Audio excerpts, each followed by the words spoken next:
tengo que presentar a Francisco Aguado en dos palabras. Como decía Jesulín, impresionante. Impresionante. Un gran médico, un buen médico, de los números uno de la Universidad de Oviedo, que no es nada fácil, y luego en estos temas de historia es un estudioso impresionante, diríamos así, vamos a poner de los reyes asturianos, y yo espero que venga con alguna frecuencia, por lo menos una vez o dos al año. Luego también es un conocedor impresionante de Bizancio, cosa que nos queda así un poquito para allá, pero que en alguna ocasión también realmente le escucharemos. Pues nada, vamos a escucharle y a disfrutar un poco con nuestra historia, porque es muy necesario y es buenísimo que la conozcamos. Os dejo con Francisco, con don Francisco Aguado.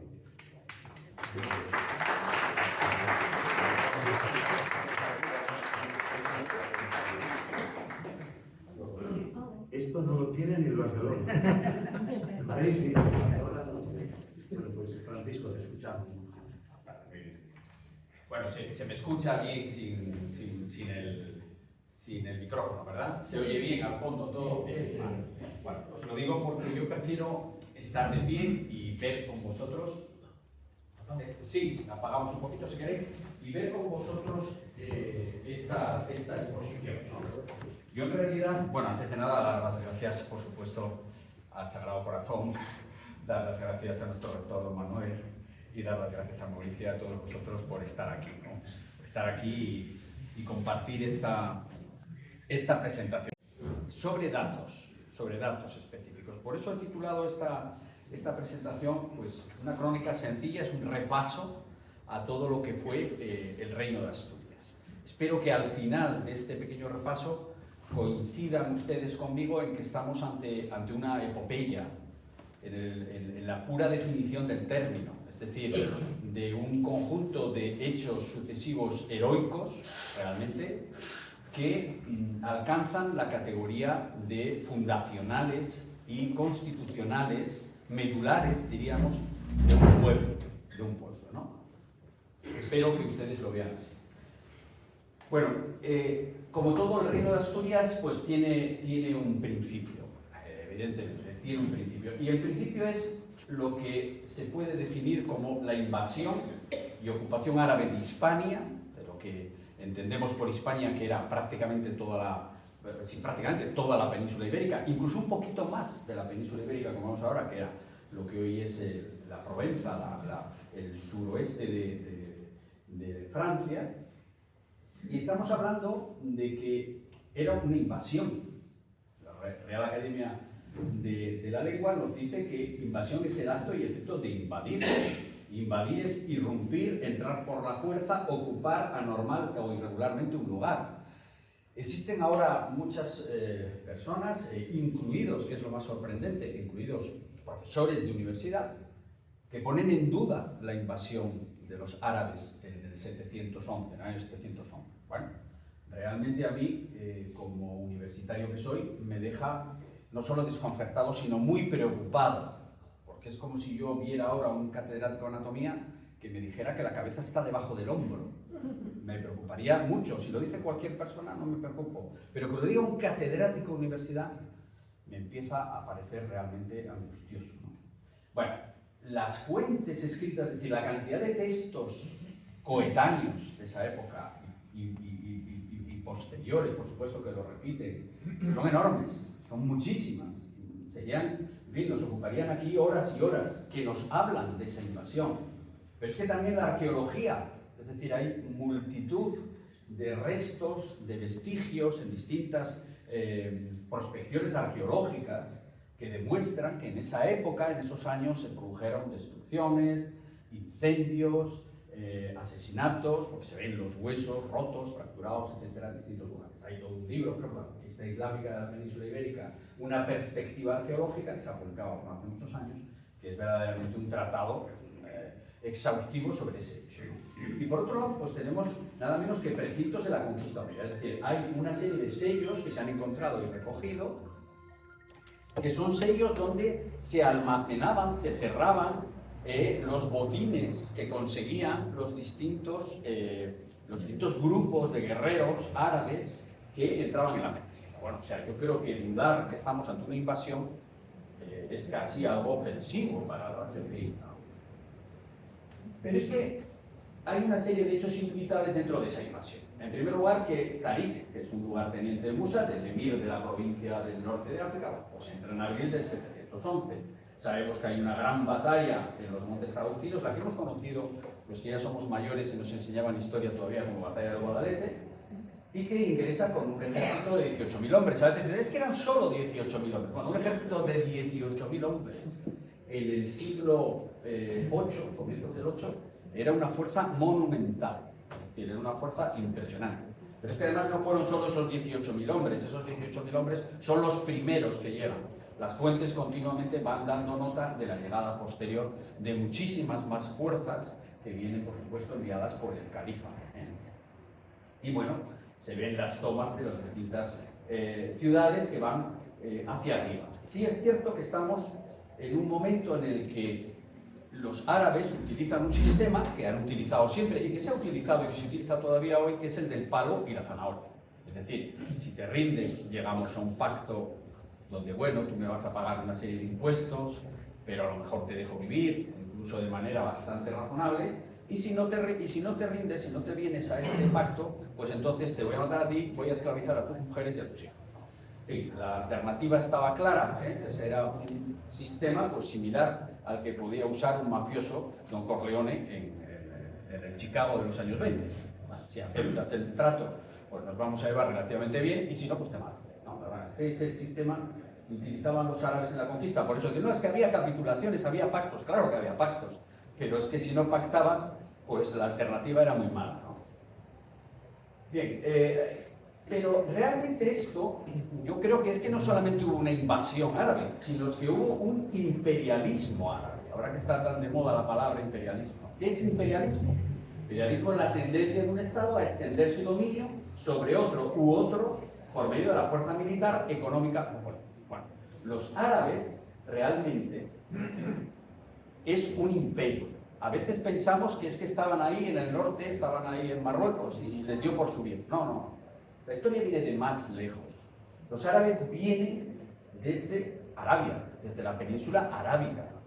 Y desde ahí se van a extender por todo el norte de África, se van a extender por Asia, van a llegar a Indonesia. Es decir, es un aparato estatal enfocado a promover por todos los medios la ampliación del Dar al-Islam, de la tierra del Islam.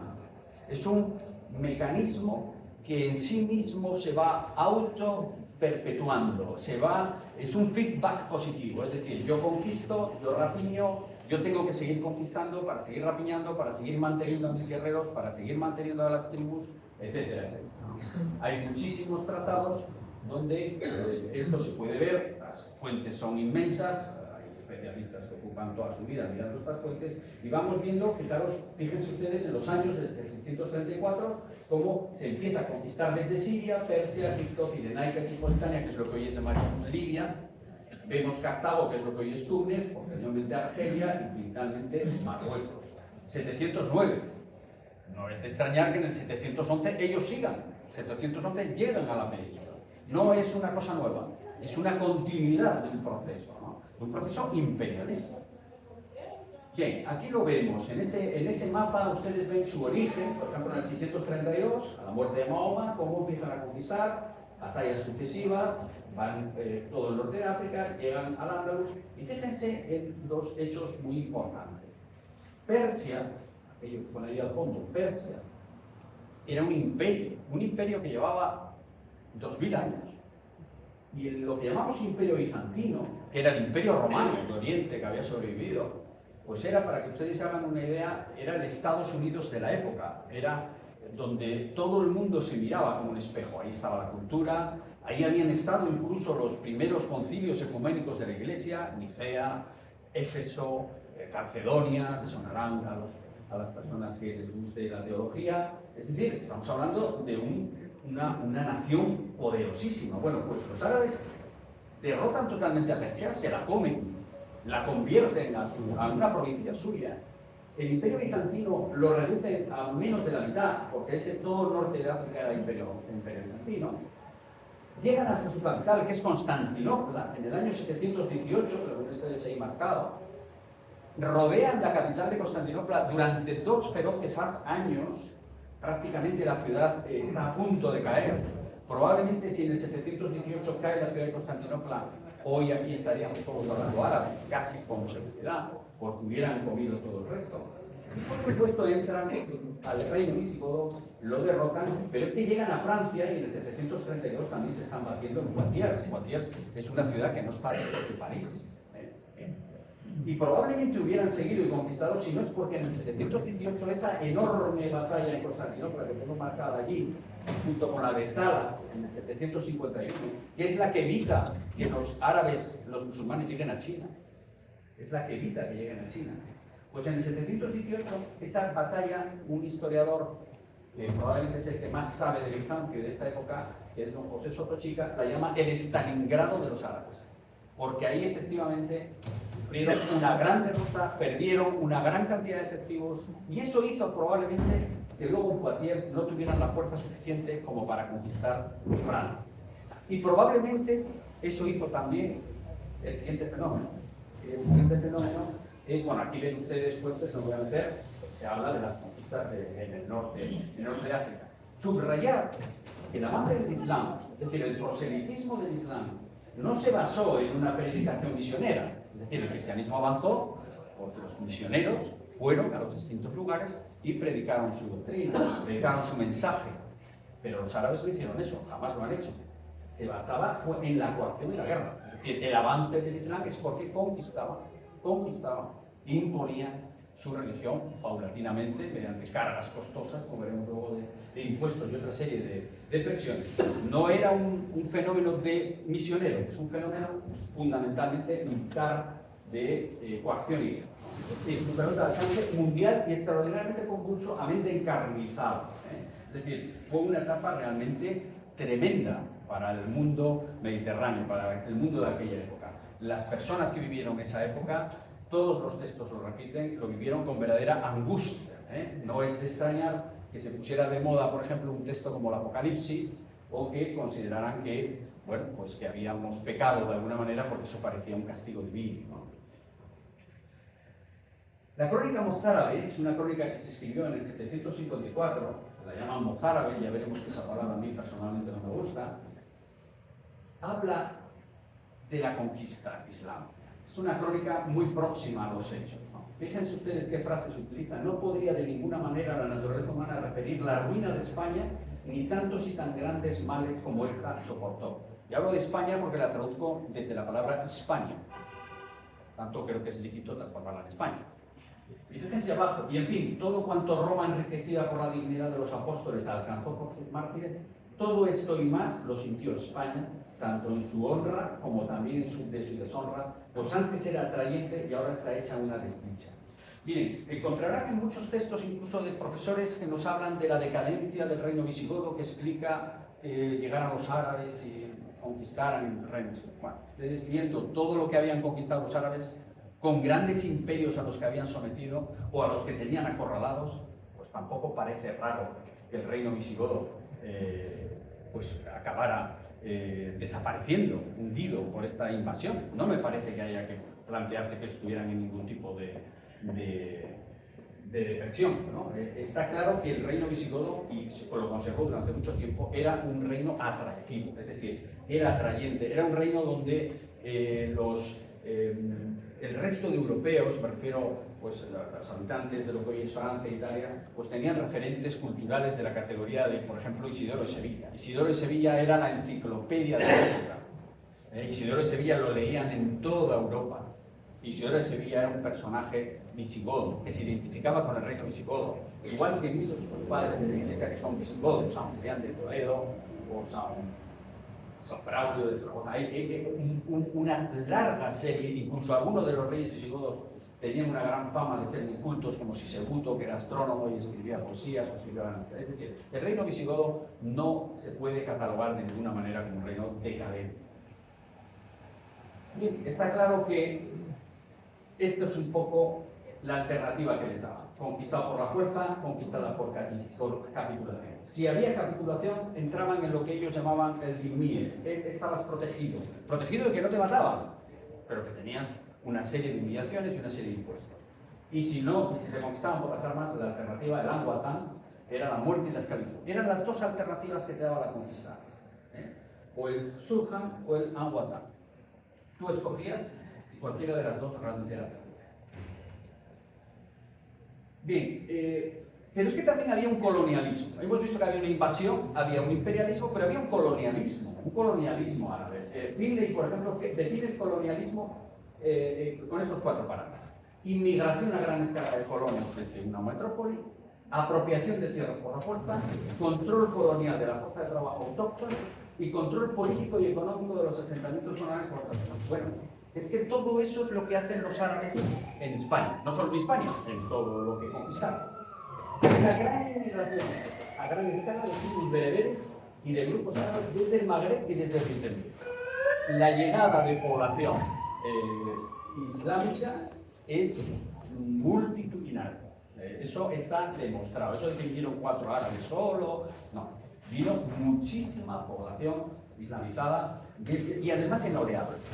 Cuando llega, por ejemplo, el príncipe Abderramán, que es el primer omeya que huye de la matanza de los omeyas, con él vienen grandes cantidades de gente, grandes cantidades de sus deudos, de sus mauras, de la gente que se sentía ligado con los omeyas. Se apropian de tierras, por supuesto, se puede ver en los pactos y cómo van copando las tierras y quitando y expulsando a la otra población. Aparecen 2 impuestos tremendos, hablaremos un montón de ellos, la Jizya y el Garay, y el nuevo territorio incluso toma el nombre propio del colonizador, que eso es muy típico. Cuando llega el colonizador, pues los hindúes no llamaban India, ¿no? Bueno, pues llegaron los ingleses, llamaron India, ¿no? Es decir, vamos llamando Rhodesia, bueno, no sé, vamos poniendo nombres, bueno, pues ellos le ponen un nombre nuevo, Al-Andalus, que es el occidente, ¿no?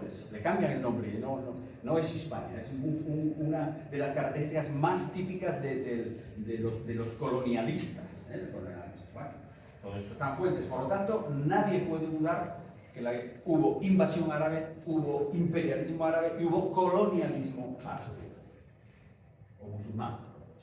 Bueno, pues hay un grupo que se enfrenta a eso y dice no. Hay un grupo que es capaz de resistir. Me decía también el historiador José Tochita que hubo muchos pelayos, probablemente hubo más pelayos, pero solo uno fue capaz de resistir, de prosperar, de desarrollarse y de alguna manera acabar triunfando en esta cosa épica. Hubo una batalla, hace poco que un profesor ha llegado a escribir todo un texto sobre que no hubo la batalla de Covadonga, ¿no? La batalla que no fue. Bueno, hay una fecha, puede ser 717, puede ser 722. ¿Hay una causa suficiente de esa batalla? Desde luego, un trasfondo económico-social. Todo lo que hemos visto. Es decir, hay población que es capaz de decir, yo no quiero ninguna de esas dos cosas, ninguna de esas dos alternativas, por lo tanto voy a enfrentarme. ¿Hay un líder? Sí, pero probablemente es un hijo de un dux, de un gobernador visigodo. Y es un espatario. A veces también ustedes dirán, no, es que las fuentes se contradicen, porque tampoco dicen que es un espatario, lo traducen como un jefe de la guardia. Cuidado, un espatario no es un jefe de la guardia. Un espatario es un miembro de la alta nobleza visigoda, como pasaba en Bizancio, que se les llamaba también espatarios, eran hijos de grandes nobles de ese periodo que iban a la capital para recibir la mejor formación militar de la época. Eso era un espatario, y por lo tanto era ya un noble de alto nivel. Y cuando terminaban su formación de espatariado, haciendo como pasa ahora, pues los cadetes desfilan y están con el rey, ¿no? Bueno, pues los espatarios desfilaban y estaban al lado del rey, pero no eran la guardia del rey. Y el espatario, cuando terminaba su espatariado, recibía el nombramiento como dux, como duque, es decir, como jefe de un gran destacamento militar o de una gran región militar. Por lo tanto, ser espatario no era ser un nada, era ser uno de los personajes fundamentales del reino visigodo. sabe por lo tanto gobernar, sabe guerrear y tiene contactos, eso está claro. ¿Una batalla necesaria? ¿Cuál? No conozco, nadie conoce ningún episodio que haya sido histórico, nunca, yo creo que ni ahora, pero vamos a meternos en el siglo VIII, que haya sido porque llegaron a un acuerdo, porque todos eran muy razonables y todos eran muy humanos. Esto se llegaba porque te he dado el suficiente palo como para que mi imperio se vaya a imponer. Por lo tanto, hay una batalla necesaria. El reino de Asturias no puede hacerse sin una batalla original necesaria. ¿Un escenario idónico? Pues Cangas d'Onís. Cangas d'Onís es el Mons Vindius. Cualquiera que lea la conquista de Asturias por parte de las legiones de Roma, los asturias se refugian en el Mons Vindius, se refugian en los Picos de Europa. Los Picos de Europa es un lugar ideal como reserva estratégica. Es un lugar donde una parte importante de población puede vivir, donde se puede hacer una agricultura y una ganadería intensiva, donde se puede además refugiar esa ganadería en altura y donde es muy difícil entrar. Los romanos entraron, pero tuvieron que hacer una operación anfibia, nada fácil, y les llevó su tiempo. Por lo tanto, estamos hablando que el escenario para hacer una batalla es tranquilo. Y un resultado evidente. El resultado es que surge un poder autónomo en la provincia de Cantabria. Eso no cabe duda. O sea, no cabe ninguna duda. Y hay dos batallas que están ahí ligando. Sobre todo el asedio de Constantinopla que yo les hablaba hace un momento. Ese asedio es el Stalingrado de los árabes. Los árabes no tuvieron capacidad de reaccionar probablemente a esta insurrección en el norte, exactamente en el norte de la península. La batalla, bueno, hay distintas teorías, pero probablemente la batalla ocurrió más bien en la llanura de Cangas d'Onís, de ahí la iglesia de la Santa Cruz, y en la típica alternativa de una persecución en caliente, es fácil que se pueda haber producido un segundo choque en el propio laguna o en el propio escenario de lo que llamamos Covadonga. Ningún ejército se mete alegremente, desde luego, en la ratonera de Covadonga, pero si es una persecución en caliente, sí es muy posible que eso ocurriera. Y bien, tenemos a Pelayo. Pelayo, que probablemente el territorio de Pelayo no era mayor al que vemos ahora. Yo soy asturiano y siempre defiendo Asturias, pero llamar reino de Asturias es, insisto en ello, es un convenio historiográfico. ¿Qué quiere decir? Los historiadores tienen que hablar de este reino y hay que llamarlo de alguna manera. Pues vamos a llamarlo Reino de Asturias. Pero no podemos imaginarlo ni remotamente que coincida con la provincia de Asturias o con el Principado de Asturias. Tiene partes de Asturias, tiene partes de Cantabria y veremos que luego va ampliando. Y los reyes se sienten nacidos o Asturias porque están en territorio o asturiano, pero no podemos ligarlo de ninguna manera a ningún tribalismo asturiano. Eso es uno de los errores que todavía persisten y que son bastante lamentables. El territorio se domina desde Cangas. Cánicas o Cangas no es una aldea perdida de Obelix y Asterix.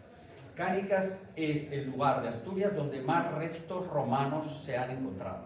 Es una área muy romanizada.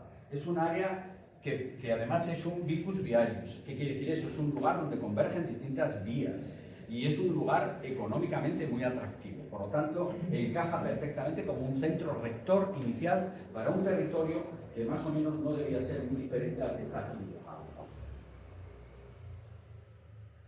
Pelayo aparece en las crónicas árabes. Este profesor que ha escrito este libro llega a negar que aparezcan las crónicas árabes. En las crónicas árabes aparece Pelayo, no en una ni en dos, aparecen muchas.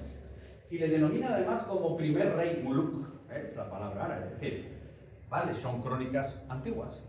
Hay quien dice que se derivan de las cristianas, eso es muy dudoso y eso es una opinión. Las crónicas árabes derivan fundamentalmente de sus propias crónicas, porque los árabes, la inmensa mayoría, lo que hablaban era árabe y lo que leían era árabe. Había alguno que leía latín, pero vamos, fundamentalmente lo que se leían eran sus propias crónicas, igual que los latinos, los cristianos, leían sus crónicas latinas. Y muy raro era un cronista latino, un cronista cristiano que leyera árabe.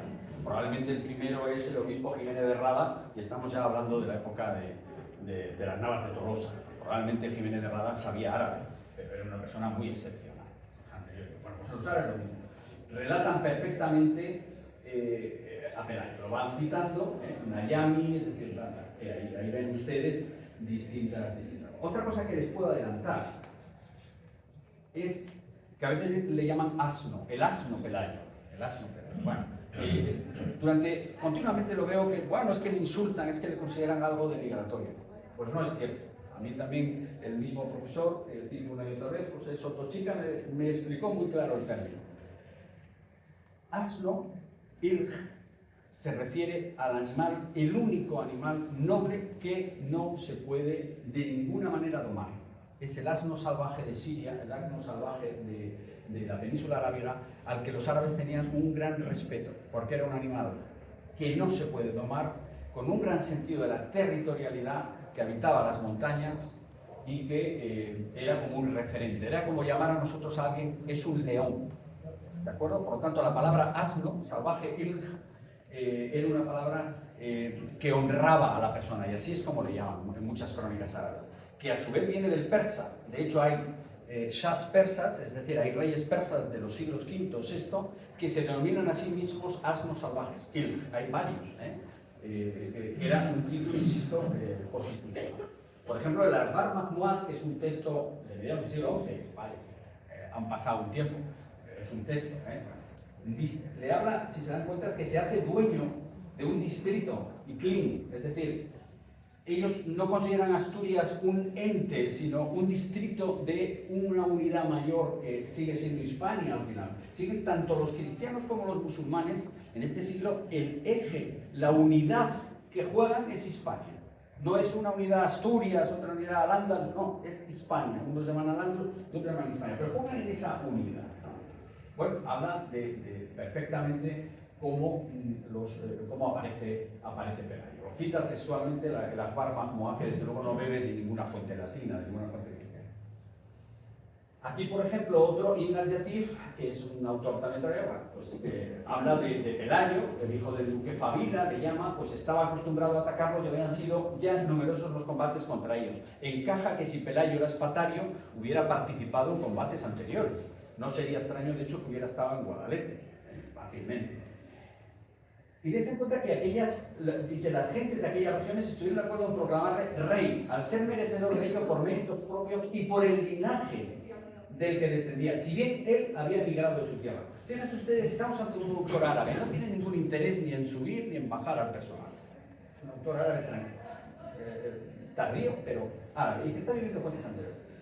Está claro que él dice que él había emigrado de su tierra, es decir, nos está diciendo que no era probablemente nacido en esta zona, en el Iqlim de Asturias, ¿no? En la región de Asturias, pero que sí le nombran rey. Y le nombran rey por dos razones, por méritos, es decir, ha ganado, porque el único mérito que se entendía entonces era la victoria en la guerra, no hay otro mérito, no hay elecciones, tú has ganado en una guerra, tienes el favor divino, es un punto para poder ser muluk, para poder ser un rey. Y además el linaje.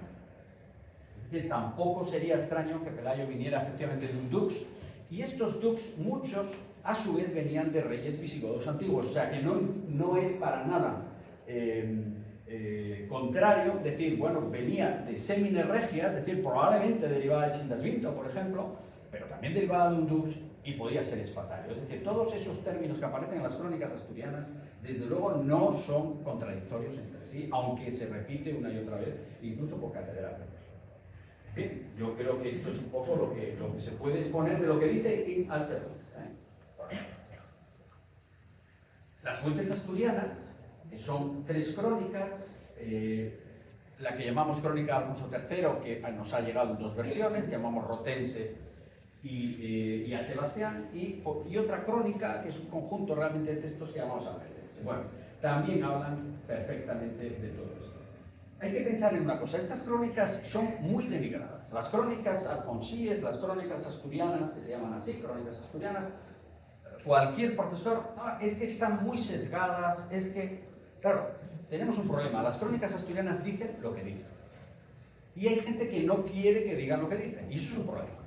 Es un problema de asumir importante. Entonces, como no quieren que digan lo que dicen, pues entonces hay que decir que están sesgadas. Yo no conozco ninguna crónica que no esté sesgada. Es más, no conozco ningún periódico actual que no esté sesgado. No conozco ningún telediario que no esté sesgado. Es decir, todo está sesgado. O sea, no podemos tirar abajo algo porque esté sesgado. Segundo punto, es que son muy posteriores a la batalla de Coamo. Vale, vamos a ponernos que estas crónicas se escriben alrededor del 880, 890, quedémonos en esas fechas. El rey Alfonso II fallece en el año 842, es decir, cuando se escriben esas crónicas, hacía 40 años que había muerto Alfonso II. Contra todo lo que nos creemos, la gente en aquella época, si superaba la etapa infantil, no era raro que viviera 60, 70 u 80 años. De hecho, Alfonso muere con más de 80 años. El obispo Lipandro, que es coetáneo suyo, muere con casi 90 años. Es decir, la criba, esto ha pasado hasta el siglo XIX, la criba es la mortalidad infantil. Hasta que no empiezan los cuidados infantiles y empiezan las vacunaciones, la criba era la mortalidad infantil. Por eso la gente, pues, teníamos muchos niños y sobrevivían los que sobrevivían. Por lo tanto, cuando se escriben esas crónicas, habría gente que tenía ya 20 años cuando vivía Alfonso II. Me cuesta mucho trabajo que alguien escribiera una crónica diciendo mentiras que tú podías haber vivido. Es decir, si alguien está hablando de Alfonso II, podría cargar un poquito las tintas, podría exagerar algo, pero no se podría inventar Alfonso II y las cosas que hizo, evidentemente. No podría inventárselo todo, podría sesgarlo, pero inventarlo. Pero es que es más, ahora nos informamos por internet, por el móvil, por el telediario, pero de aquella, y yo lo viví todavía un poquito cuando era niño, se informaban por quién, por el padre y por el abuelo.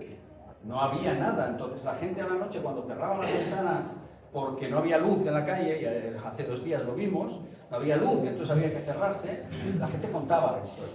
De tal manera que esta persona que tenía 20 años cuando muere Alfonso II y 60 cuando se escribe la crónica, su padre, ya habría vivido en la época de Silo. Por lo tanto, le contaría lo de Silo, le contaría lo de Mauregato. Pero es más, el padre de esa persona había vivido con los Pelayo.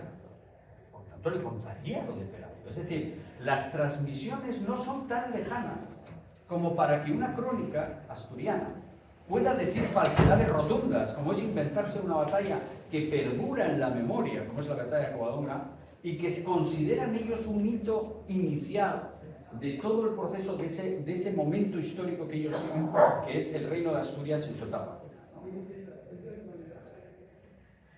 Tenemos una corte en Cangas, tenemos un territorio y tenemos unos súbditos. Cuidado, pero los súbditos no son solo los habitantes previos del territorio. Todas las fuentes hablan de la huida en la primera ola del terror. Sebastián lo dice, la mayoría se refugió en esa patria de los asturianos. Pero es que no solo son las crónicas cristianas o asturianas. Fijaros en Aldiatif, se refugiaron en Asturias y la defendieron con tesón, multiplicándose esas gentes rebeldes. Fíjense, por ejemplo, que la Gama dice que el único de los jefes cristianos que fue aprehendido, pues los restantes o se entregaron por grado o huyeron a Giliquilla. O sea, Giliquilla es como denominan los árabes a Gallaecia, a lo que es el reino de Asturias, porque va a ser más grande. Por lo tanto, estamos hablando de que hay una fuente continua, las fuentes continuamente nos hablan de una huida de población hacia estos territorios que están libres del dominio musulmán. Bueno, pasamos a los comienzos, que los comienzos son siempre duros, ¿verdad? Pelayo fallece, tenemos al célebre Fabila. Solo quiero llamar la atención a ustedes sobre una inscripción que hoy se ha perdido desgraciadamente porque en la guerra civil pues los republicanos lo tuvieron a bien descortarlo completamente, porque no tenemos ninguna resistencia a esta piedra, aparte de destruir la iglesia hasta los cimientos, pero afortunadamente se conservan fotografías y tenemos muchos escritos sobre este texto. Fíjense que resurge, vuelve a levantarse, es decir, cuando construye la iglesia no es nueva, porque dice que vuelve a levantarse, no la construye de nuevo, por lo tanto ya era un lugar cristianizado. Y fíjense cómo habla de la señal de la cruz salvadora. Estamos hablando de que mantiene lengua latina, porque esto está en latín, que es el latín visigótico pomposo, dicen, pero nada vulgar. Es decir, el que hace esta lápida es un visigodo. Está escribiendo en latín visigodo. Tiene una religión cristiana católica, evidentemente. Habla de monarquía, porque ahí está un cierto voluntarismo dinásmico. Habla de Fabila con su esposa y con sus hijos. Y sigue la liturgia hispano-visigoda. Esta expresión que hay, sus cruces, trofeos, sacrata, fide prompta, son expresiones que aparecen en la liturgia hispana. ¿Qué es la liturgia hispana? La liturgia hispana es el modo ceremonial que se usaba en el reino visigodo. Era específico del reino visigodo, era específico de Hispania, más bien de Hispania, porque los godos digamos que también se suman a él.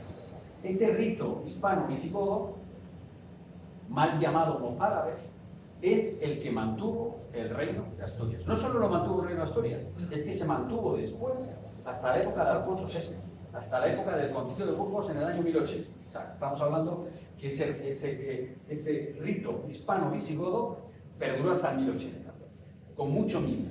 Y después, lógicamente, los únicos que siguieron con él fueron los mozárabes. Por eso, posteriormente, en siglos posteriores, le llamaron rito mozárabe porque es que solo los mozárabes seguían con él. Es decir, solo los cristianos que vivían sometidos al Islam, sí, que eran muy pocos, siguieron con ese rito. Pero en puridad es el rito hispano-visigodo, y es en ese rito en el que se hace esta inscripción, evidentemente. Alfonso I, que es el yerno de Pelayo, sabemos que es un militar excepcional. Es un hombre con una visión estratégica formidable.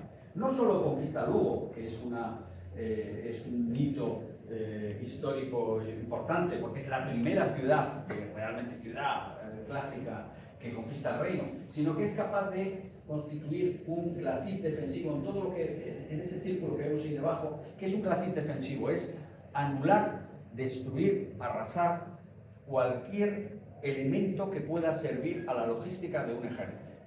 Miren, ahora los ejércitos son muy sofisticados, llevan con ellos de todo, agua, luz, viandas, lo que sea. Pero en aquel momento eso no era posible. Los ejércitos vivían sobre el terreno. Es decir, iban avanzando y ahí llegaban y comían los pastos, cogían la comida de donde hubiera, con los medios que hubiera que hacer. Alfonso sabe que si todo ese territorio es arrasado, los ejércitos árabes, que eran los fuertes, que eran los poderosos, no tendrían capacidad logística para lanzar ataques, por lo menos a la zona central del reino. Y eso va a servir durante muchos decenios. Y de hecho, los ataques casi siempre van a ir hacia aquel lado, hacia el lado de Álava, o al extremo, por la zona costera, también por este lado. Prácticamente nunca van a entrar por el centro, precisamente por la existencia de ese glacis defensivo. Podrán huir por ese centro, pero nunca entrar por ese centro. Huyen porque ya huyen con viandas y con el botín. Se ve, por ejemplo, que Alfonso es un godo y católico. Extendió el reino de los cristianos, dice la advertencia. No dice que extendió el reino de Asturias, dice que extendió el reino de los cristianos. Porque la definición fundamental del reino siempre fue el reino de los cristianos. Sin más, cristianos hispanos. Dando muerte a todos los árabes que ocupaban las ciudades dichas, fíjense cómo relata todas las ciudades de la meseta norte que destruye y se llevó consigo los cristianos a la patria, es decir, traslada a esa población hacia el norte, a la cual se le da tierras mediante el sistema de la prisio. La prisio es simplemente que tú llegas aquí, si pones en cultivo una tierra que está baldía, es tuya. Eso era un atractivo económico también para las poblaciones. Bueno, el Kitab Hamal pues también habla de su conducta, que llama al-Katuliki. A veces se dice, no, es que lo de católico es un término que se usa a posteriori. No. Kitab Hamal de Ibn al-Yatif, que bebe de fuentes árabes, ya lo llama el católico. Por su rectitud, dice, en la conducta rumi, la conducta cristiana. Es decir, es evidente que Alfonso I tuvo un gran cuidado no solo en conquistar, en trasladar población, sino en mantener fielmente la religión que él había heredado, que le servía como referente de identificación social y como pueblo, ¿no?, al cristianismo. Fíjense ustedes, se ha puesto en duda la meseta del Duero continuamente. Que no es cierto, que ahí vivía gente, que, bueno, pues fíjense, hay un estudio, esto ya es ciencia, del doctor Camuera, donde demuestra que en todo ese periodo hubo una sequía brutal en la meseta. O sea, que no solamente fueron las correrías de Alfonso I, sino que realmente los cambios, el clima en aquel momento obligaría con seguridad a huir a la población.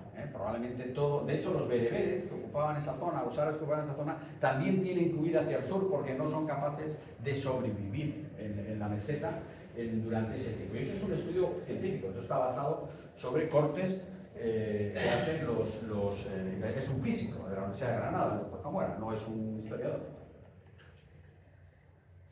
Bien, hay que pensar en una cosa. Mozárabes no, son dhimmis. Es decir, mozárabe, el término mozárabe significa un cristiano que se ha arabizado, es decir, que habla árabe, que viste como un árabe, que conoce, que vive como un árabe. En esta época todavía eso no ha ocurrido. Eso ocurre muchísimo más tarde. En esta época son dhimmis. ¿Qué significa dhimmis? Esos, entre comillas, protegidos. Es decir, son los cristianos que han llegado a ese pacto. Bueno, yo no te mato, pero tú me pagas y tú vas a siempre ser un ser inferior, por debajo del Islam. Mozárabe, mustarrí. Se les conoce de forma genérica, pero eso no es correcto. Esto es un poco lo que es la gente infieles a los que no se les mataba concediendo protección. Recuerden lo que les comentaba hace un momento. Fíjense que hay una pujanza demográfica, económica y militar del reino naciente. Es decir, el mayor misterio del reino de Asturias es cómo puede sobrevivir. Estamos hablando del mayor imperio, el califato de Damasco, que llega a China, que llega a la India, y Asturias resiste. Bueno, hay una pujanza demográfica, es decir, por un lado hay una gran emigración de todos los antiguos cristianos visigodos o hispano-visigodos hacia estas tierras.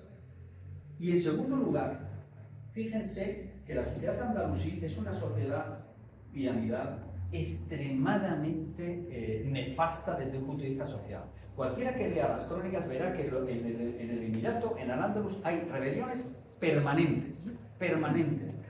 Tan pronto son los nuradíes, como son los propios mozárabes, los bereberes están todo el día a la gresca, es porque hay un ambiente social endemoniado. Es un ambiente muy difícil. Y particularmente por los impuestos y las humillaciones. Y los cristianos sobremanera. Vamos a hablar de ello.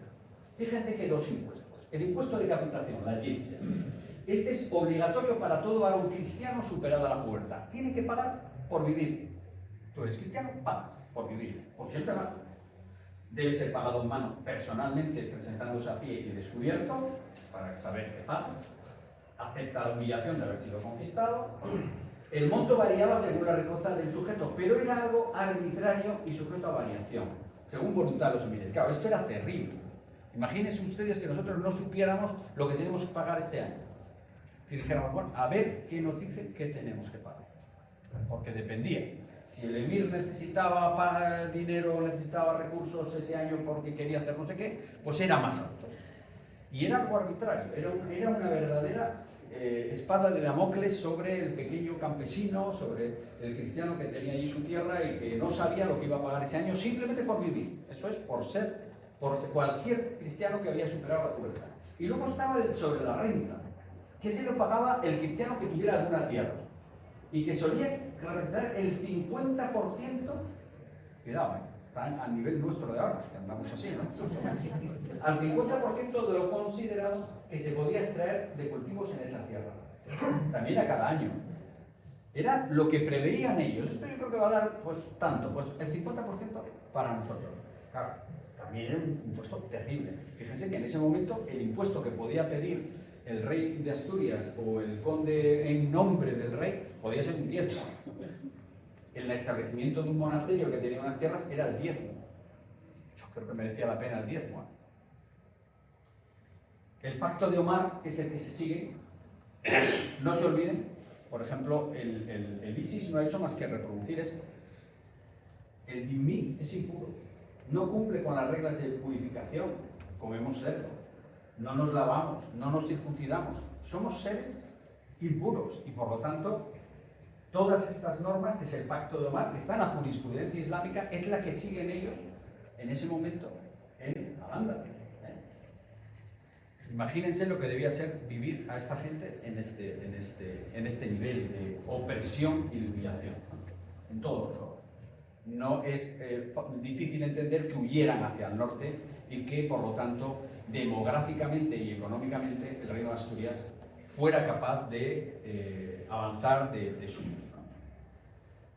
¿Qué ofrecía el reino de Asturias a toda esta gente?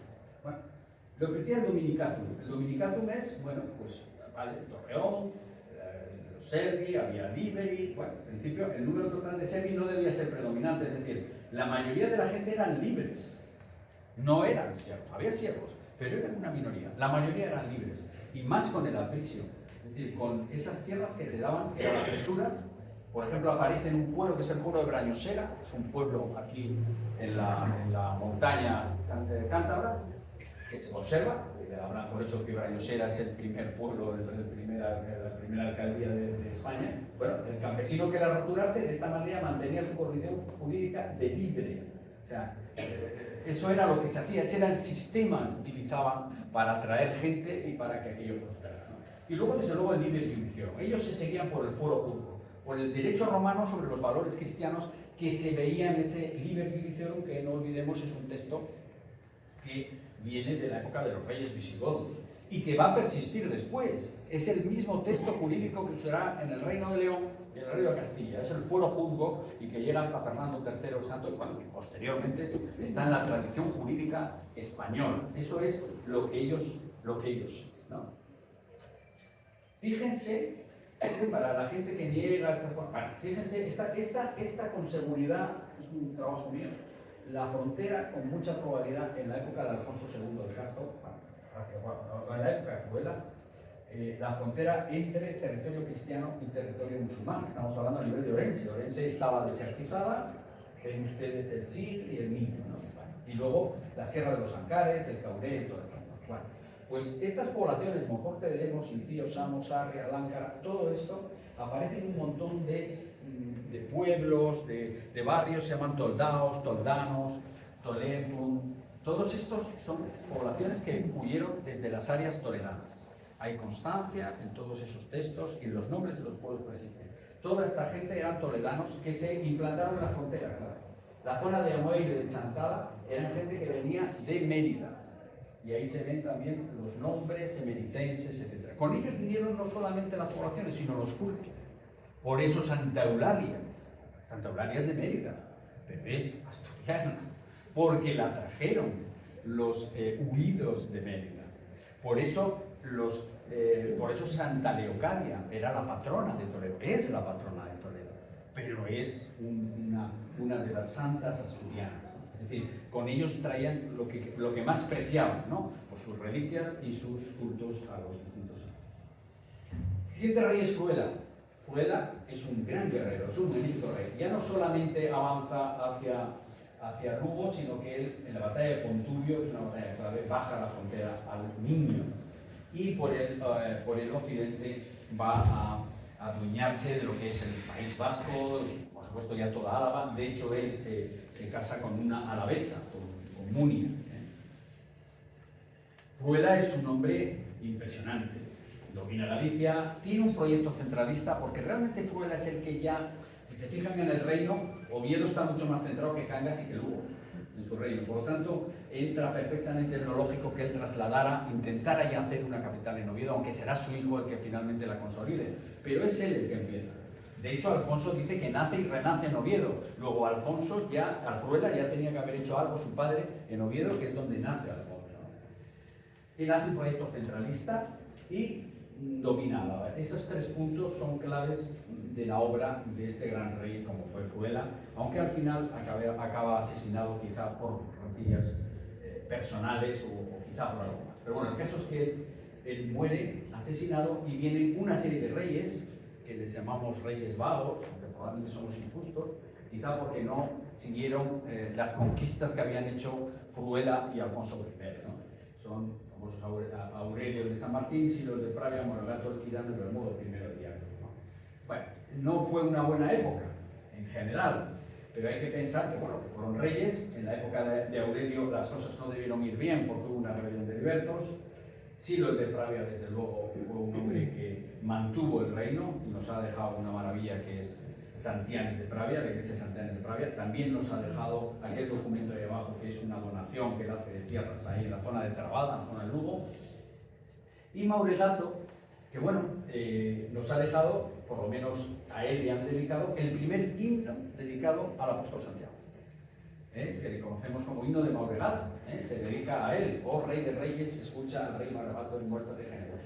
Es un himno dedicado, el primero dedicado al apóstol Santiago. Es decir, en esa época tenemos algo que es evidentemente que nos está llegando y es un punto nuevo en la época moderna. Bermudo el Diácono es un hombre que tiene una derrota brutal en Burbia, en lo que es el Bierzo, y bueno, pues dura muy poco y tenemos que ir a una guerra feroz que es la que se va a lanzar en este momento. Estos reyes que he descrito son reyes que mantienen la paz. Quizá porque Al-Ándalus está pasando también su propia crisis de cambio, pero una vez pasada esa crisis, Alfonso II, que es el que toma el poder, llega a la guerra, la casa de la guerra. El Islam considera que el mundo se divide en dos partes: Dar al-Islam, la tierra del Islam, y el Dar al-Harb, la tierra de la guerra. Es decir, donde no hay Islam tiene que haber guerra. Y eso se mantiene, y eso es lo que ocurre en este momento. Hay una serie de aceifas. Aceifas son ataques que consistían siempre en ir, quemar las cosechas, arrasar, matar, robar, rapiñar y volver de nuevo a Córdoba. Y eso se va a mantener un año y otro año y otro año durante el periodo fundamentalmente de Alfonso II. Alfonso II tiene que hacer frente año tras año a esas terribles, destructivas y mortíferas campañas de el Dar al-Harb que estalla en ese momento, ¿no? Fíjense, todas estas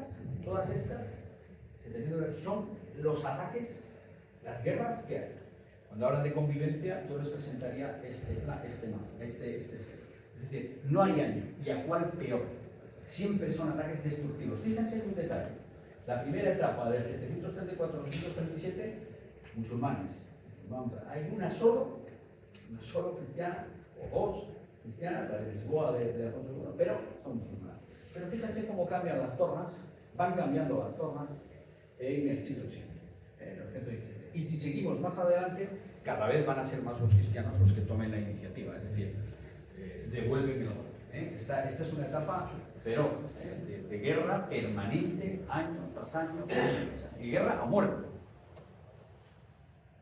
Alfonso II, de la agonía al triunfo. Alfonso II no solamente consigue rechazar todos esos ataques monstruosos, sobre todo estos fueron brutales, los de 794-795. Me gustaría advertirles de que Carlomagno no ayuda, con todo lo que hablan, bueno, Alfonso II, Carlomagno, lo que ustedes quieran, pero Alfonso II, Carlomagno no ayuda en ningún momento a Alfonso II en esas batallas claves. En la segunda etapa de Alfonso II, cuando logra resistir y rechazar a los árabes, vemos un Alfonso que funda Oviedo, que en ese Oviedo hace instalar un solio, es decir, hace instalar un trono, que es una ciudad, es decir, es una sede regia. Que no les cuenten a ustedes la película, bueno, solo hice unos templos, ¿para qué? ¿Para dejarlos en el prado? No, para hacer esos templos tuvieron que venir artesanos. Esos templos eran para que la gente fuera, es decir, y para esos artesanos tienen que venir comerciantes que nos traigan, y además tiene que haber campesinos que los alimenten, y además tiene que haber soldados que nos guardan. Eso es una ciudad, eso es una capital, eso es una sede regia. Por lo tanto, Oviedo fue una sede regia, no puede ser otra cosa. No es Lourdes, no, es una sede regia donde vive el rey y vive mucha más gente. Y fíjense ustedes, como habla de nuestra lengua, la lengua cuando lo fuimos, es decir, él habla de su lengua latina, de su lengua visigoda. Fíjense, San Tirso, Santa Eulalia, son santos visigodos. San Tirso, por ejemplo, era muy célebre, era uno de los santos más célebres de la ciudad de Mérida también. San Julián es un santo también visigodo, San Julián y Santa Basilisa eran los santos preferidos de Artagildo.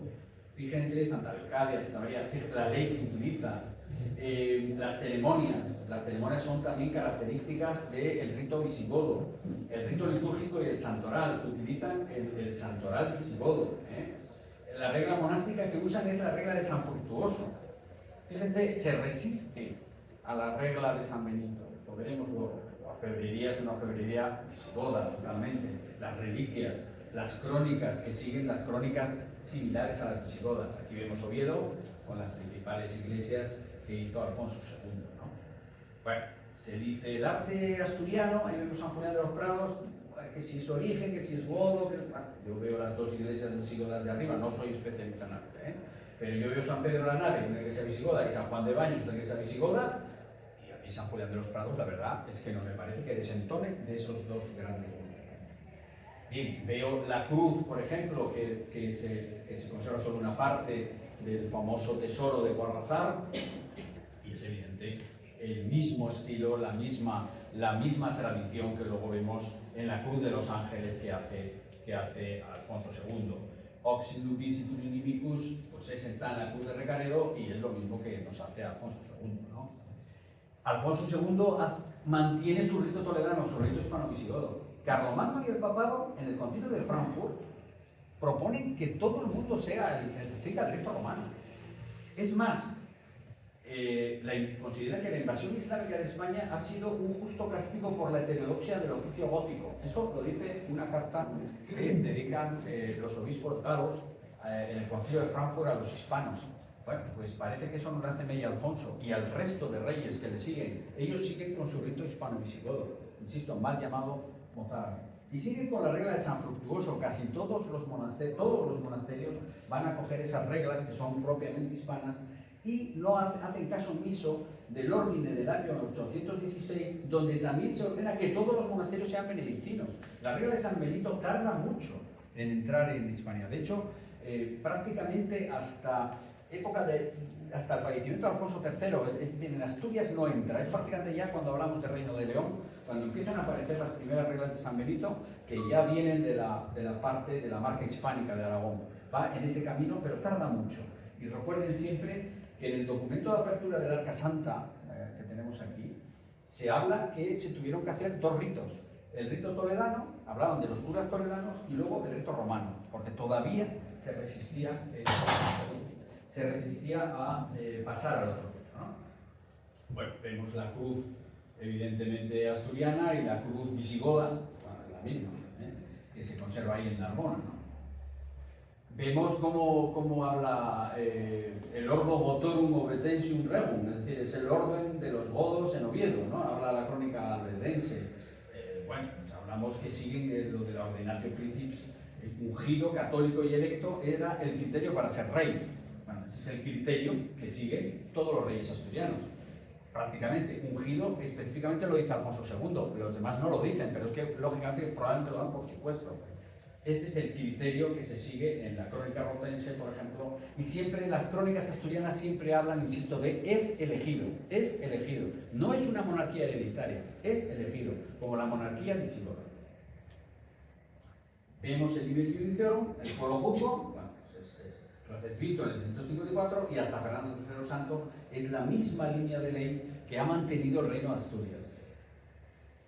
Vemos la cripta de Santa Leocadia, la patrona de Toledo, ¿no? Con las tumbas de los primeros obispos de Oviedo que están en la lateral, ¿no? Y pasaríamos a lo que viene detrás de la muerte de Alfonso II. Tenemos el gran rey Ramiro I, ¿no? Ramiro I es, yo le llamo ley y orden, ¿no? Es un hombre que pasa por haber sido un hombre duro, un hombre, le llamaron vara de la justicia, ¿no? Acabó con los bandoleros arrancando los ojos, terminó con los magos por medio del fuego. Bueno, en fin, fue un hombre que probablemente tuvo que imponer el orden, que no era fácil. Construyó esa maravilla que es, y ese misterio que es Santa María del Naranco, porque los que hemos tenido la fortuna de escuchar las conferencias y leer los libros del profesor Don Lorenzo Arias, pues la verdad es que es un edificio absolutamente impresionante. Esas piezas son como un verdadero puzzle, especialmente difíciles, que encajan con una precisión y con una dificultad enorme, ¿no? Es decir, fue un gran rey, sin duda, Ramiro I, aunque gobernó muy poco tiempo, ¿no? Y viene Ordoño I, que es el hijo de Ramiro I. Es un gran rey, es el rey que avanza. Fíjense ustedes, ya no es Oviedo, Lugo, Cangas, Iria, Flavia, estamos ya hablando de Santiago, sino que ya avanza el reino, se atreven a salir de la cordillera, empiezan a repoblar, empiezan a ocupar ese viejo territorio de la meseta que había sido desertizado por Alfonso I el Católico, ¿no? Es un gran rey Ordoño que se atreve ya a avanzar claramente hacia el sur, ¿no? Ordoño I probablemente es probable que sea responsable de Santa Cristina de Elena, pero bueno, en cualquier caso la crónica nos dice que pobló León y Astorga. Es el primero que se asienta en León ya nunca más van a volver a salir los cristianos de León. Hace que León vuelva a vivir, igual que Astorga, igual que Tui, igual que Amaya. Tui, ya saben ustedes, la ciudad en el Miño, en Galicia. Amaya había sido una gran fortaleza, está justamente al pie del Cantábrico, lo que hoy es en Santander, ¿no? Esas ciudades son muy importantes y eso supone ya un avance claro hacia la meseta, ¿no? Va más allá, insisto, de la cordillera. Saltamos la cordillera. Es un hito importantísimo de Ordoño. Además pasa por haber sido un hombre benevolente, un hombre que supo comportarse muy bien con todos y al mismo tiempo un gran diplomático, porque sabemos que estableció contactos con lo que era el origen del reino de Navarra. ¿Y qué pasaba en el Andalus en esa época? ¿Qué pasaba en el momento en el que Ordoño está avanzando, en el que, bueno, pues la demografía y hay un equilibrio social y económico? Bueno, pues estamos hablando de que la corrupción, la humillación y la desesperación llevan a la gente al martirio voluntario. Es decir, muchas veces ustedes han oído hablar seguro de los mártires de Córdoba, ¿no? Los mártires de Córdoba es un conjunto grande, muy grande, de personas que deciden voluntariamente ir al martirio. Algunas veces se dice, bueno, es que eran unos fanáticos porque si no hubieran hablado, pues no les hubieran matado, ¿no? Bueno, era gente que, cuando uno lee a San Eulogio de Córdoba, que afortunadamente se conservan sus obras, pues él relata el ambiente que vivía, ¿no? Fíjense, si lo que han venido populares a insultar a quienes no les han perdonado, considerando que un perjuicio son las destrucciones de iglesias, los insultos a los sacerdotes y el tributo que con grave pesar pagamos cada mes lunar, hasta el punto de que es preferible para nosotras el atajo de la muerte al penoso peligro de una vida harto menesterosa. Es decir, esta gente decidió que era mejor morir, o sea, no merecía ya la pena vivir en esa situación.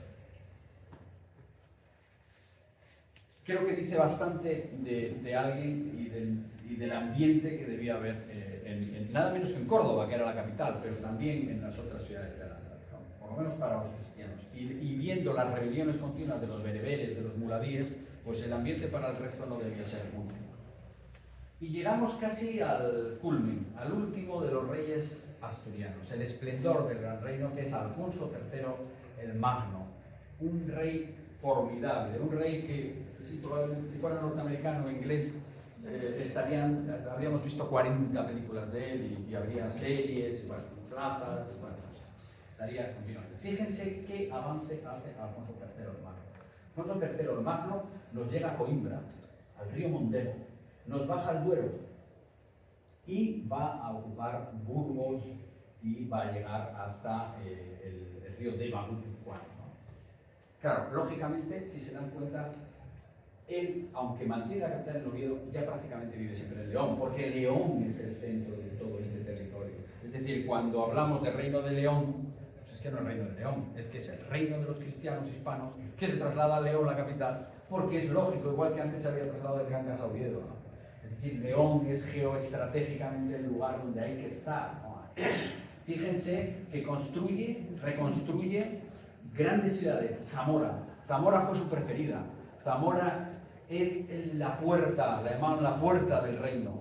Ahí está al borde del Duero. Si ustedes van a Zamora verán esas formidables fortalezas, una construcción tremenda. No fue fácil.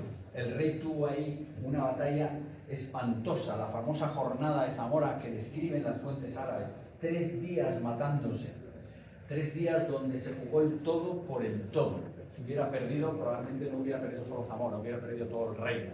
Los árabes ya nunca más volvieron a cruzar el Duero de manera estable. A lo mejor subiría, haría racias, pero la frontera ya nunca retrocedería del Duero. Alfonso III es el que envía a su conde Diego Porcelos y le dice: establécete en la colina que hoy llamamos Burgos, haz ahí una fortaleza y quédate ahí para establecer la frontera. Envía a Hermenegildo hacia Coimbra para que fije ahí. Es el que pone a vivir otra vez Porto, que es Oporto, pone a vivir lo que es Braga. Los portugueses, tuvimos la suerte con la Asociación de Amigos del Reino de Asturias, de nuestro embajador en Portugal, y él nos habló precisamente de los portugueses, todavía nos hablan como el reino madre el reino de Asturias, porque ellos saben que el origen de Portugal es las conquistas de Alfonso III. Alfonso III tiene esas dos batallas, la batalla de Pulvorar y la jornada de Zamora, dos batallas claves en la historia.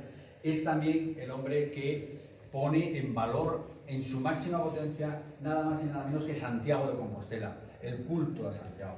Ese gran camino, porque si se dan cuenta, él quiere, el camino, quiere que nos venga una gran autopista desde Europa para Santiago. Es el momento de inicio del gran desarrollo de esa gran, magnífica obra geoestratégica, aparte de religiosa, aparte de cultural, que es el Camino de Santiago. Bueno, Alfonso tiene un inicio problemático porque, bueno, tiene también, como no era una monarquía hereditaria, cuando muere su padre, pues hay intentos de algún otro conde importante de hacerse con el rey.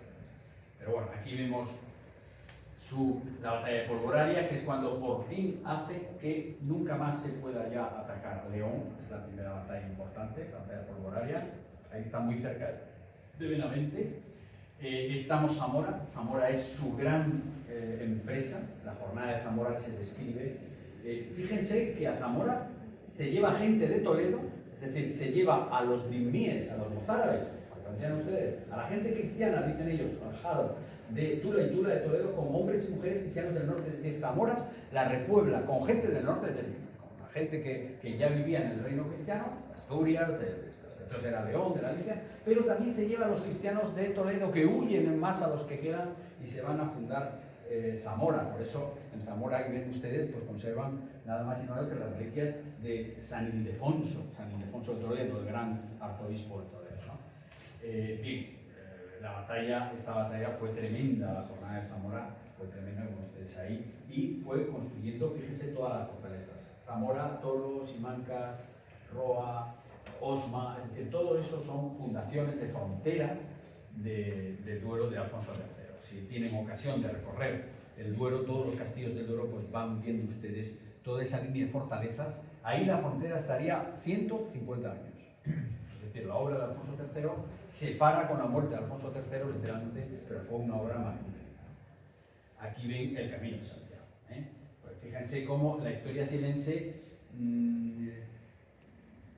carga realmente el éxito de Santiago a Alfonso III. Dice, hizo en efecto sobre el cuerpo del Benedetto Santiago la iglesia de Compostela. Y dice Ibn al-Yatib, era como la Meca para nosotros. Realmente él consigue, es un avance tremendo. Fíjense el avance en todas esas ciudades portuguesas, Oporto, Braga, Viseu, Chaves. Fíjense en una cosa importante. Alfonso III tiene una empresa y es la Recuperatio Hispánica.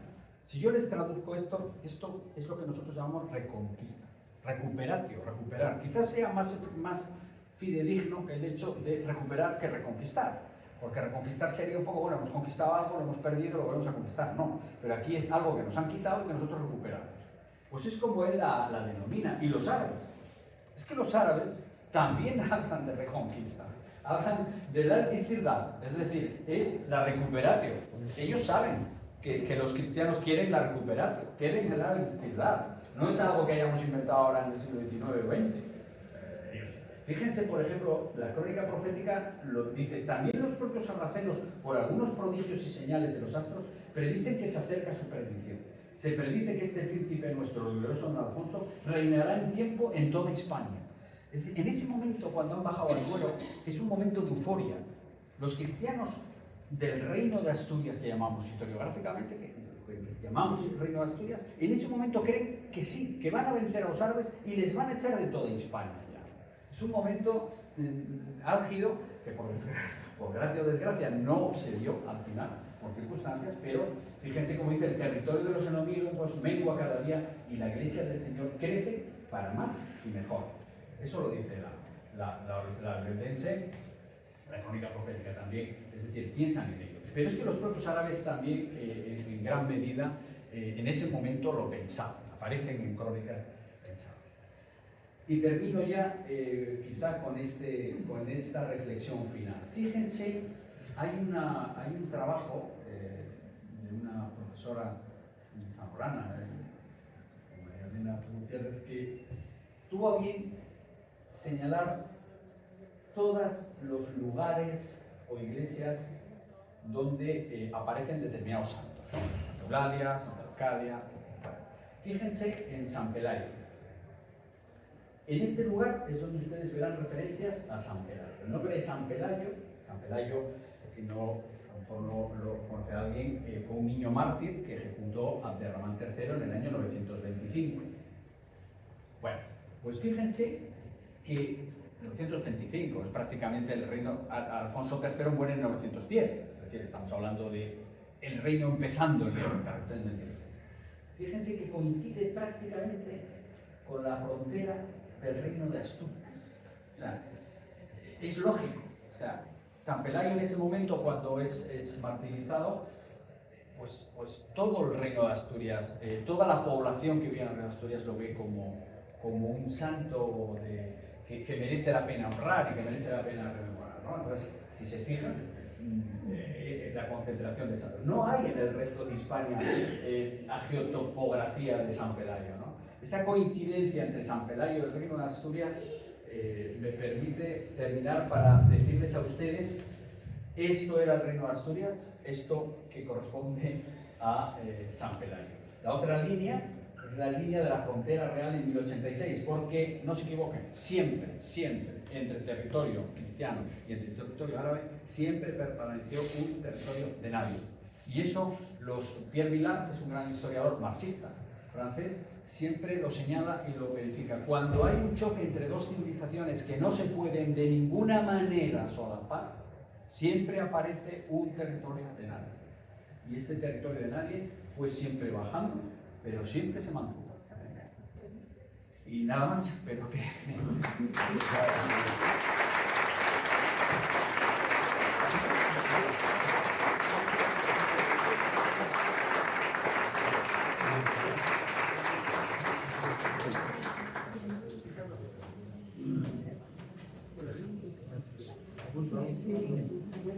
¿Alguna pregunta? Al fondo, Fátima. Arranca. Luego vamos. Dice que el padre de Pelayo era Fabila y sin embargo reinó Pelayo y después reinó Fabila. ¿Que eran dos familias diferentes Sí. o era el mismo familia? No, son dos. Una tradición de los visigodos es que el nombre de tu hijo era el nombre, bueno, de los visigodos y probablemente de los españoles durante mucho tiempo. Ponías el nombre del abuelo. Es decir, si tu padre se llamaba Fabila, tú a tu hijo lo llamabas Fabila. Es muy característico eso, ¿eh? Y por lo tanto, exacto, o sea, tu hijo se llamaba como tu padre. Siempre había ahí un santo, y se da, ¿eh? O sea, siempre eso había pasado. Sí. Bueno, felicidades por la exposición. Y quería preguntar, llegué tarde, salí de guardia del ambulatorio, y a lo mejor ya se dijo al principio, pero todo esto está recogido en algún libro, o sea, ¿hizo usted un libro con esto que podamos comprar? Porque es una maravilla, para dejarlo a generaciones futuras también. Sí, todavía no lo tengo, pero sí les adelanto a ustedes que mi idea es publicar un libro, no yo, sino en colaboración con José Sotochica, que lo he citado tantas veces, probablemente en enero o febrero del próximo año. Es un poco una visión general del reino de Asturias. Un poquitín esto que hemos visto, pero bueno, desarrollándolo para poderlo ver. De todas maneras, ustedes tienen a disposición algunos textos de conjunto del reino de Asturias que yo les recomendaría. Tienen la obra clásica de don Claudio Sánchez Albornoz, la edición de 1986, que es sencillo, que yo creo que se lee bastante bien.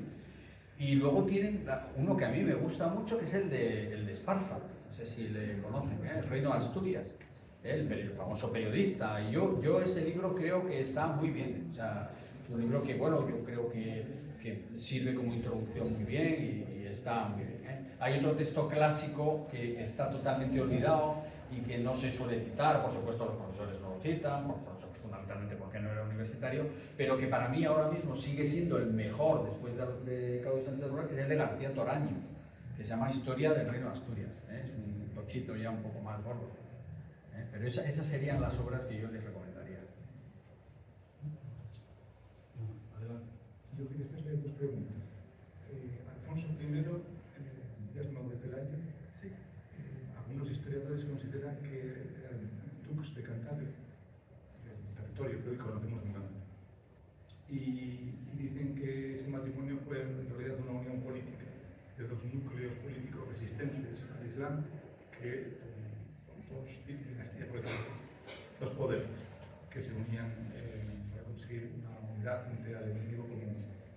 Entonces quería saber si está de acuerdo con eso, que ya he leído, y luego la situación de los vascos. Parece que están ahí como si no existieran. O sea, para ellos, como si los musulmanes no les interesan, llegaron a llegar aquí los musulmanes. ¿Por qué no tuvieron una resistencia? ¿Por qué no? En fin, ¿cuál es su situación? Sí, lo primero, mira, efectivamente, vamos a ver, Alfonso I, yo me refiero a lo que dice la crónica asturiana, que yo creo que dice muy poco, es que la crónica asturiana es desesperante porque parece que te va a dar, pero no te da, son párrafos muy cortitos, dedican para el rey poco más que dos, es que es muy breve, es una crónica militar, y por lo tanto, claro, da margen a la interpretación porque te deja muchos agujeros, ¿no? te dejan muchas incógnitas. Pero en el caso de Alfonso sí que especifica que Alfonso I dice que llega a Cánicas, que llega a Cangas, llega como un nutriti, es decir, llega también para formarse. Y es hijo, él no es el duque, pero dice, y es hijo del duque Pedro de Cantabria. Pero no da más datos de ese duque de Cantabria. Es decir, todo lo demás son especulaciones nuestras.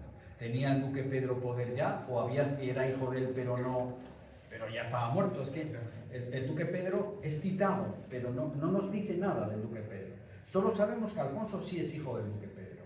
Es decir, estamos hablando de dos hijos de duques. ¿Me explico, no? Porque, según la crónica. Es decir, estamos hablando de dos nobles godos en el sentido... porque a veces también parece que godo tiene que ser un rubio de ojos azules germano. No. El término godo en el siglo VIII era cualquiera que perteneciera a la élite militar y social de la época. Pero había muchos godos que eran de origen hispano-visigodo. El duque Claudio era un hispano-visigodo y había sido un gran líder. Y algunos reyes finales godos ya ni siquiera tenían la sangre goda, ¿no? Pero como el Vigio, que era hijo de un bizantino, de Artabasta.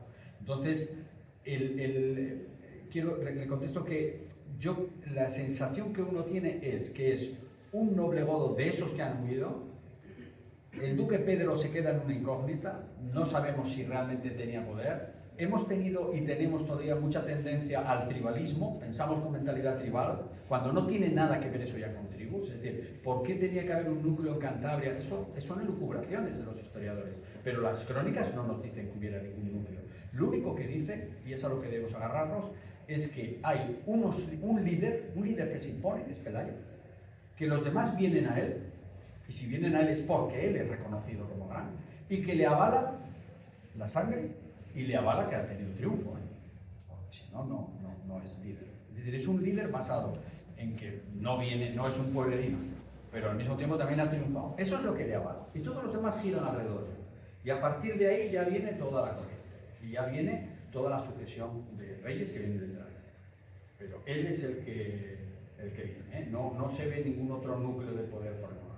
Con respecto a los vascos, o el mundo de Baskonia, también ahí la mitología nos ha comido mucho y nos sigue comiendo, y es un tema terrible que a veces a mí me cuesta cuando hablo con gente que es fanática de este. Vamos a ver, ahí los conocimientos son claros. Es decir, la conquista islámica ocupa totalmente todo lo que hoy podemos entender por el País Vasco, absolutamente todo. De hecho, hace apenas 10 años hicieron una reforma en la estación de autobuses de Pamplona y salió un cementerio gigantesco, todo de musulmanes. O sea, que, una estacazo en la cabeza a más de uno, pero lo que salieron fueron tumbas musulmanas, orientadas a la Meca, con todas las...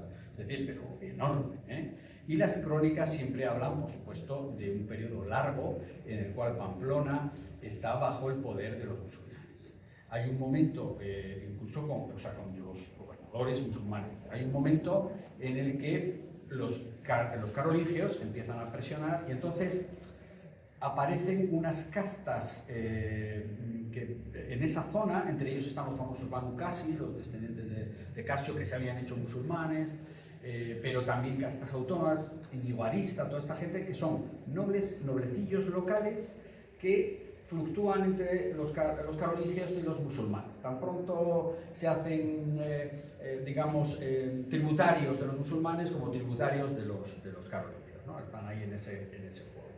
Lo que entendemos por el actual País Vasco, hay constancia fidedigna que lo que hoy es Guipúzcoa, formaba parte del Ducado Aquitania. Eso con seguridad. Era el trasfondo del Ducado Aquitania. Cuando uno mira la geografía, que es lo más importante, cuando uno va a Francia ve que pasa con facilidad a Guipúzcoa. El principal problema viene en el Deva. El Deva es un río hosco, es un río profundo, es un río jorobado y entonces tiende a estar ahí la frontera, no tanto en el Bidasoa, que luego es la frontera que nosotros conocemos. Por lo tanto, Guipúzcoa está claro que está bajo dominio carolingio pues casi hasta la época de los reyes ya de Navarra y los reyes de Castilla.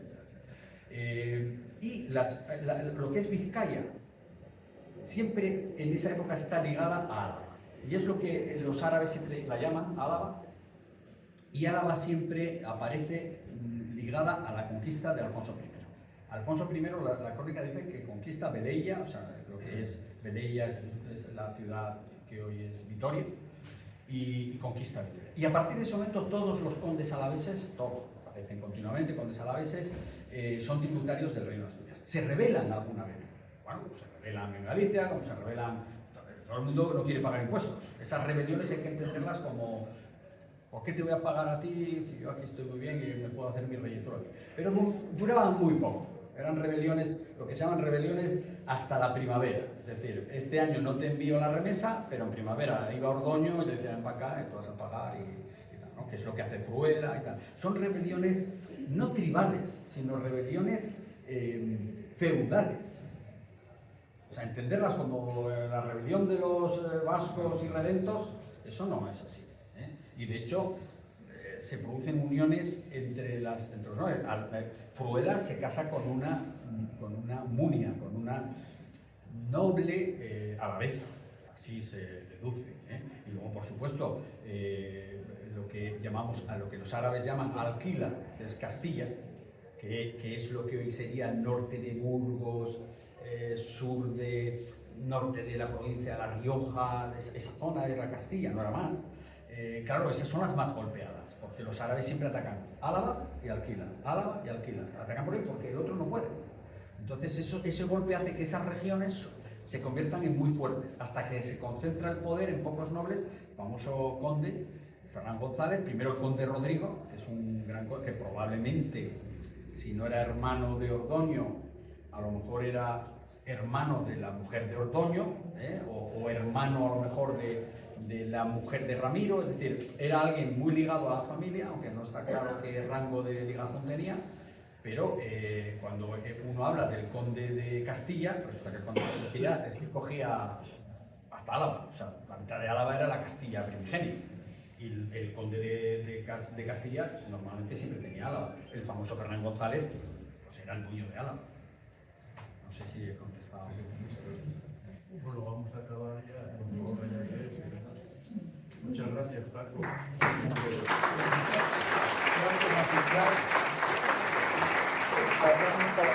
Gracias,